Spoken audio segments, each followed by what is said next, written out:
Dans ce nouveau chapitre, nous allons découvrir le module de thème de Denim Creator. Donc ce module, ça va vous permettre d'assigner, de créer des couleurs variables que vous pourrez ensuite décliner sous forme de thème. Et que votre utilisateur pourra soit modifier, soit utiliser un thème que vous aurez prédéfini. Donc là, on voit par exemple que pour ce template-là, j'ai créé 3 thèmes différents. Mais lorsque l'utilisateur va vouloir générer sa vidéo, il pourra, s'il le souhaite, modifier une de ces 3 couleurs. Donc on va voir les différents types de couleurs, comment créer un thème, comment lier les couleurs de votre AEP aux couleurs de votre template, et tous les petits outils qui gravitent autour. Voilà, alors j'ai rouvert le template avant d'avoir appliqué le thème coloré. Là, on voit que je suis sur l'onglet Module. L'onglet Module, c'est vraiment une liste d'outils qui va vous être utile dès le début du processus de création. C'est-à-dire avant même de vous soucier du fait de comment vous allez riguer votre template, vous allez pouvoir commencer à paramétrer vos couleurs, paramétrer vos polices, faire un petit peu de responsive design. Et ça, voilà, c'est pour ça que c'est un peu détaché de la création des templates, parce que l'aspect création vraiment rigging du template, il va arriver à la toute fin, quoi. Vous allez retrouver quand même votre thème coloré dans les rigging, parce que vous allez pouvoir y ajouter des petites modifications finales, mais voilà. Sachez qu'il est dispo bien en amont de cette étape, et qu'il est dispo dans cet onglet pour être utilisé vraiment dès l'aspect créatif, quoi. Donc, si on regarde les couleurs qu'on a dans notre compo là, on voit qu'il y en a qui ont déjà des petites expressions parce qu'elles sont liées à des paramètres, etc.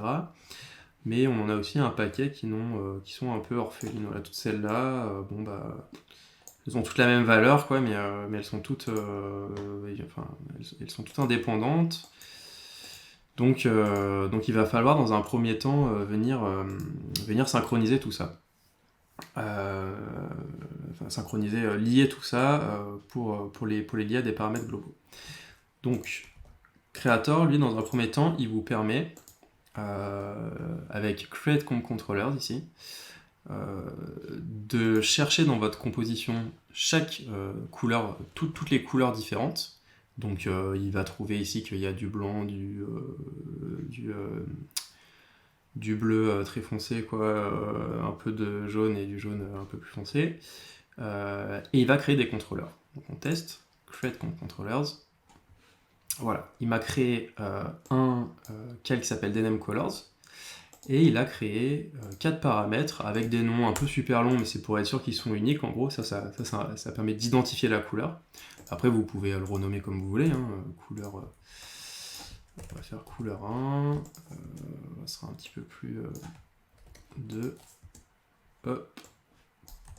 3 et 4. Voilà, c'est les 4 couleurs qu'il a trouvées. Après, si vous faites des mini-variations, il va vous créer d'autres contrôleurs. Donc bon, c'est quand même bien d'essayer de rester organisé et de tout le temps mettre les mêmes couleurs, parce que lui, il est quand même pas assez... il peut pas savoir si ce jaune-là, il est vraiment un peu plus foncé par erreur, ou parce que c'est vraiment ce que vous voulez, quoi. Donc voilà, mais en gros, si on regarde maintenant ce qui se passe de ce côté-là, voilà, on voit que là, il a créé plein de liens, Viscomp, Layer, DNM Colors, Color 1, voilà, et ça, on va le retrouver à plein d'endroits.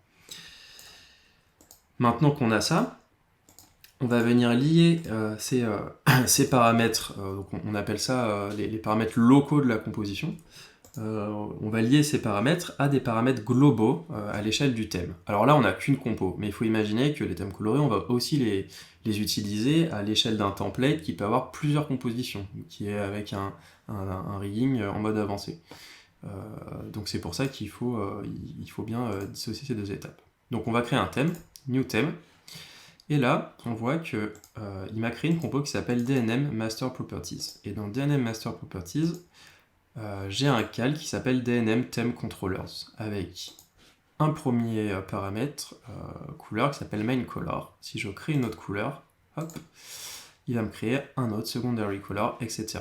Si je modifie le nom, l'idée de ce paramètre couleur, donc là pour modifier, je fais clic droit, Edit Name, et que je l'appelle Color 1, hop, il me renomme mon truc color 1. Donc voilà, il y a vraiment un lien entre Creator et cette composition-là.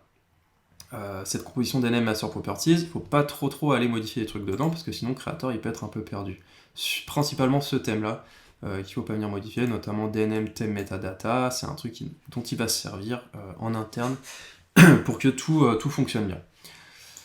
Voilà, et donc ne supprimez pas cette composition. Là je vous la montre, c'est vraiment pour vous expliquer à quoi elle sert, mais sinon vous n'aurez pas besoin, pour les couleurs en tout cas, vous n'aurez pas besoin de retourner dedans. Donc on va repartir de zéro. On va supprimer le thème, hop, new theme. Voilà, j'ai mon main color. Mon main color, je vais mettre du jaune en main color. Donc je prends le code exa, check. Je vais créer une autre couleur qui va être le noir. On va laisser secondary. Hop. Et le blanc. New color. Yes. Et voilà. J'ai mes trois couleurs, donc c'est un blanc un petit peu, voilà, un peu décollé, quoi. Mais... voilà. Bon, maintenant je suis pas forcément plus avancé parce que là j'ai juste des contrôleurs qui servent un peu à rien dans une composition un peu perdue dans mon template. Mais ça va être relativement simple maintenant de les lier à mes contrôleurs locaux parce que Creator m'a déjà tout lié à des paramètres intermédiaires. Je sélectionne donc ma couleur 1 et je fais CTRL-clic. Et là on voit qu'il lui a rajouté une expression Master Properties DNM Theme Controllers Alternative Color 1. Donc autrement dit, il a lié ce contrôleur-là au contrôleur qui est dans DNM Master Properties. Je fais pareil avec ma couleur 2 et avec ma couleur 3. Et maintenant, si je crée un nouveau thème en cliquant sur New Theme, que je le modifie, donc on va mettre un peu de vert, allez hop, tac, et ça on va mettre un truc un peu plus, hop, plus comme ça. Voilà, franchement là je suis un peu au pif, hein, mais et que j'appuie sur Apply Theme, et ben voilà, j'ai mes couleurs qui changent parce que maintenant elles sont bien liées à mes contrôleurs globaux. Et donc ça, si vous le faites à l'échelle de tout un template, et ben juste avec ces trois petits contrôleurs ici, vous allez pouvoir gérer les couleurs de l'intégralité de votre template. Donc là, voilà, on est encore une fois hein, sur un template simple parce que on découvre ces notions-là, mais il faut imaginer que sur un grand projet, ça a exactement le même effet. Et là, je pense que vous voyez l'intérêt d'avoir utilisé Create comme Controllers pour faire remonter et mettre au même endroit toutes les couleurs, de façon à tout simplement ne pas avoir à aller chercher les couleurs une par une en faisant le contrôle-clic à chaque fois, quoi. Ça serait un peu plus long. D'ailleurs là j'ai fait contrôle-clic, mais c'est complètement possible de faire clic droit et absolute link. D'ailleurs on a plusieurs types de liens. On a les liens absolus, voilà, avec le contrôle-clic, qui vont juste faire, en gros, je lis à tel paramètre sans rien modifier. Et on a les liens relatifs. Les liens relatifs, ça va être intéressant quand vous allez vouloir faire des couleurs un peu intermédiaires, comme celle-là, où en gros, c'est un jaune aussi, hein, enfin, c'est à peu près la même couleur que notre fond, mais un tout petit peu plus foncé.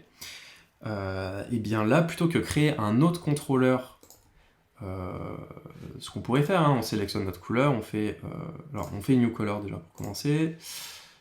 On met là et on fait CTRL-clic. Bon. Ça serait complètement possible. Le problème, c'est que maintenant, quand je change de thème, voilà, il faudrait que je vienne aussi dans mon autre thème modifier ma couleur. Si je veux créer encore un nouveau thème, il faudrait, voilà, et ainsi de suite. Et ça demanderait aussi à l'utilisateur de modifier, s'il veut modifier son thème, de modifier cette couleur et cette couleur. Or, on a fait pour ça ce qu'on appelle du coup des couleurs relatives, de façon... Alors non, j'ai perdu... Voilà. De façon à ce qu'en gros cette couleur elle soit toujours relative à celle-là. Donc pour cela, je sélectionne cette couleur. Je vais sélectionner ensuite ma main color. Je fais clic droit, relative link, ou alt clic, comme vous voulez. Et là, Qu'est-ce qu'il fait? Et ben en fait, il va mettre une petite expression sur votre couleur 4, ici, et il va créer un petit effet d'Anim Color Offset avec des petits paramètres variables en teinte, saturation, luminosité. Ce qui fait que maintenant, si je passe sur ma couleur verte, et ben voilà, j'ai mon autre vert qui suit. Si je crée un nouveau thème, que cette fois, je vais mettre du bleu, hop, et ben là j'ai un bleu un peu plus foncé, voilà. En gros, il calcule la couleur 4 en se basant sur la couleur 3 et en lui ajoutant les offsets en teinte, saturation et luminosité que vous lui avez donné. Donc voilà, ça aussi ça peut être super pratique parce que là l'utilisateur comme ça il n'a pas à renseigner, son autre couleur. Donc c'est quand même un confort pour lui quoi. Donc ça c'est une des méthodes pour arriver à cette finalité là. Il y en a une autre. Après là c'est vraiment vous l'utilisez, ça c'est un peu comme vous voulez. Alors d'ailleurs il y a quand même un truc que j'ai pas montré, c'est que quand on fait Alt-clic, là par défaut il va vous mettre les offsets de teinte, saturation, luminosité, mais vous pouvez bien sûr les changer, hein. C'est pour ça que c'est un paramètre variable. C'est qu'à tout moment de la création vous pouvez les ajuster quoi. Voilà.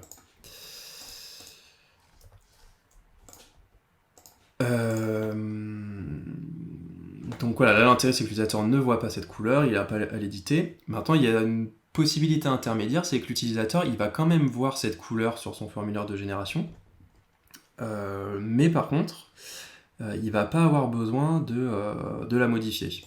Donc le formulaire de génération pour un thème coloré ça va ressembler à ça. Ici vous voyez que je retrouve mes 3 thèmes hein, dans mon formulaire de rigging.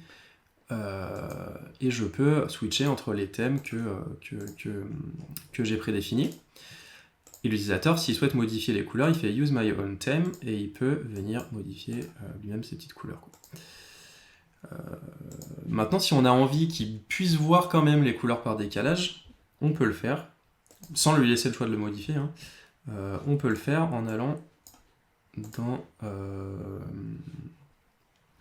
en cliquant sur la couleur et en faisant Create Derivated Color. Create Derivated Color, c'est qu'on va faire exactement la même chose qu'avec l'effet, mais ça va être géré par Creator et ça va être affiché sur le template. Donc luminosité, on va mettre -12, saturation -10, allez, et voilà. Yes. Et là, on a une couleur avec les 4 petits tirets orange, ça signifie que c'est une couleur qui n'est pas modifiable par l'utilisateur, mais qui est quand même visible. Une fois que j'ai créé cette couleur, il faut juste que je pense à lier ma couleur 4 en absolu. Voilà. Donc, je crée une couleur dérivée dans mon thème, et je lie cette couleur dérivée à ma couleur qui est existante déjà dans mon template. Du coup, ça devient juste une couleur supplémentaire dans ma compo DNM Master Properties, quoi.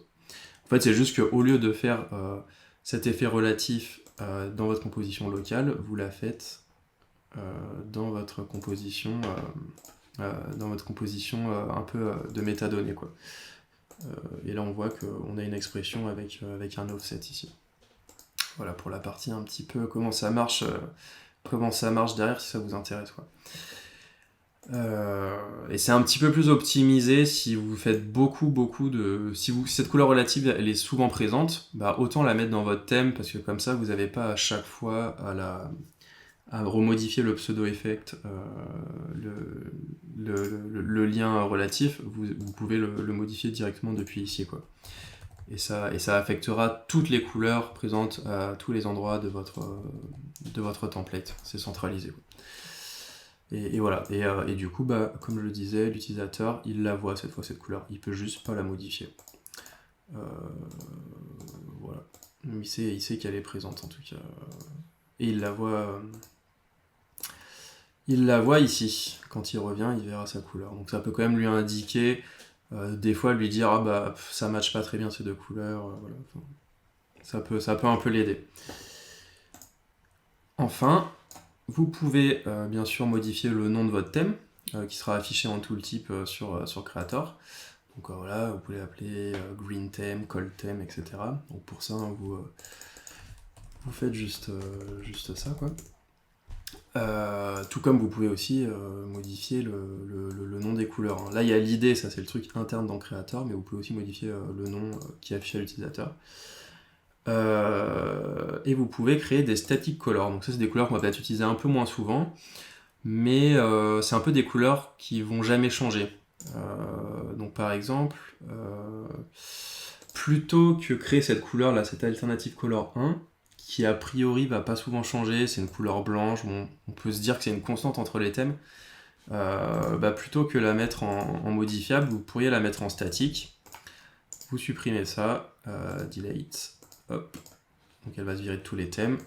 Et en fait, vous liez votre, donc là je fais CTRL-clic, vous liez votre contrôleur à votre couleur statique. Mais au moins, vous gardez quand même la main là-dessus. Voilà, là, c'est plus un outil, en fait, que vraiment quelque chose de propre à Creator. Voilà, c'est vraiment pour déporter un peu un contrôleur, mais qui serait pas modifiable par l'utilisateur, parce qu'on n'a pas forcément envie qu'il soit modifiable, quoi. Donc maintenant que j'ai fait mes thèmes colorés, bon, là pour les besoins du tutoriel, je vais juste en garder 2. Hop, delete. Maintenant que j'ai fait mes thèmes colorés, il va falloir que j'applique ces modifications à mon rigging de template, parce qu'il a connaissance de mes thèmes colorés, mais il n'a pas encore mis à jour les miniatures. Ce qui fait que quand l'utilisateur il va aller sur son formulaire de génération, il ne va pas avoir là, les nouvelles miniatures. À partir du moment où vous fonctionnez avec plusieurs thèmes, il faut à chaque fois plusieurs miniatures par thème. Donc, je pense que vous en souvenez, mais j'avais abordé ça en vous disant qu'il y avait soit le mode single, soit le mode all pour les miniatures. Là, on va faire all. Hop, on met à jour sur all. Et si je change de thème, il change les miniatures. Donc là, en gros, il génère une miniature par thème coloré. Et votre utilisateur, sur le formulaire de génération, il va pouvoir aussi voir ses modifications quand il change de thème. Ce qui est quand même super confortable pour lui. Pour se projeter un petit peu. Et puis si il décide de faire un thème sur mesure, là forcément, là ça change pas parce que la miniature n'existe pas encore, et il doit forcément mettre lui-même mettre à jour lui-même la miniature. Voilà, vous savez tout sur les thèmes colorés. Honnêtement, c'est vraiment un outil qui peut vous servir en dehors de la création de templates. Nous, on l'utilise en production traditionnelle pour tout simplement centraliser nos couleurs et puis être capable de modifier facilement, à la demande d'un client, les couleurs d'une création. A noter qu'il est aussi possible d'exporter vos thèmes. Donc si vous êtes satisfait d'un thème, d'une variante de thème, d'une déclinaison, vous pouvez les exporter sous format JSON. Vous l'appelez thème tuto. Hop, et si vous voulez le réimporter un autre jour, check, je supprime tout, delete color, ok. Sur un autre template, vous faites import theme, ok. Donc là, il vous dit, attention, ça va écraser votre configuration en cours, parce que quand on importe un thème, ça écrase l'existante.